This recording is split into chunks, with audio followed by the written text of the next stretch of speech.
যে বিগত দিনে যে আমাদের নতুন প্রজন্মের যারা ছিল, নতুন প্রজন্মরা ভোট কী জিনিস তারা দিতে পারেনি।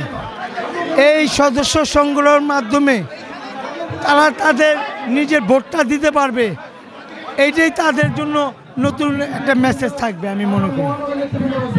তারুণ্যের প্রথম ভোট ধানের শীষের পক্ষেও এই স্লোগান আমাদের তরুণদের পক্ষে এইটাই মেসেজ থাকবে যে গণতন্ত্র উদ্ধার করার জন্য এবং তারুণ্যের যে প্রথম ভোট, আমাদের গণতন্ত্র রক্ষা করার জন্য এই তরুণদের দরকার। এই মেসেজটাই থাকবে যে তরুণরা আমাদেরকে ভোট দিয়ে এবং এই নতুন প্রজন্ম ভোট দিয়ে আমাদের দেশনেত্রী বেগম খালেদা জিয়া এবং তারেক রহমানকে জয়যুক্ত করে এবং নতুন প্রজন্মকে একটা আশার আলো ফিরে দিবে। জনগণ কেন ধানের শীষকে ভোট দিবে?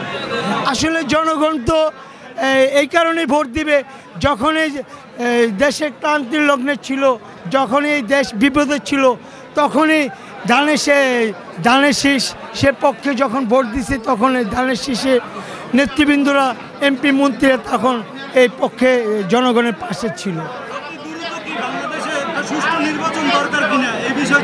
অতি দ্রুত নির্বাচন অবশ্যই দরকার। অতি দ্রুত নির্বাচন না দিলে এই দেশে যে সন্ত্রাসী, চাঁদাবাজি এবং যে মেসেজ যে সংস্কারের কথা বলা হচ্ছে, এটা বিলম্বিত করে নির্বাচনটা নষ্ট করার জন্য যারা পায়তারা করতেছে, এটা সম্পূর্ণই অন্য দিকে নেওয়ার জন্য এটা করতেছে। আমি মনে করি এটা দ্রুত নির্বাচন দিলে গণতন্ত্রটা ফিরে আসবে।